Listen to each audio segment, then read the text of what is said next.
भाइयों बहनों, ये एलडीएफ और यूडीएफ दोहरे चरित्र वाली पार्टियां हैं। ഈ എൽഡിഎഫും യുഡിഎഫും നമുക്കറിയാം ഒരേ നാണയത്തിന്റെ ഇരുവശങ്ങൾ തന്നെയാണ്. देश भर में तो कांग्रेस और कम्युनिस्ट एक साथ चुनाव लड़ते हैं।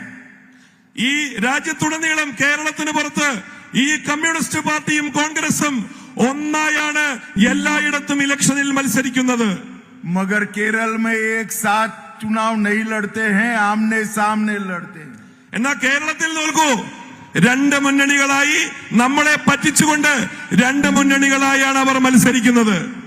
देश भर में कांग्रेस और कम्युनिस्ट इलू इलू करते हैं और केरल में एक दूसरे का विरोध करते हैं। നമുക്കറിയുന്ന പോലെ ഇന്ത്യയിലുടനീളം അവർക്ക് വലിയ ദോസ്തിയും ഈലു ഈലു ഐ ലവ് യു എന്ന് പറഞ്ഞ് നടക്കുകയും കേരളത്തിലെത്തുമ്പോൾ ബദ്ധശത്രുക്കൾ എന്നുള്ള മുഖേന രണ്ടുപേരും തമ്മിൽ വഴക്കടിക്കുകയുമാണ് ചെയ്യുന്നത്.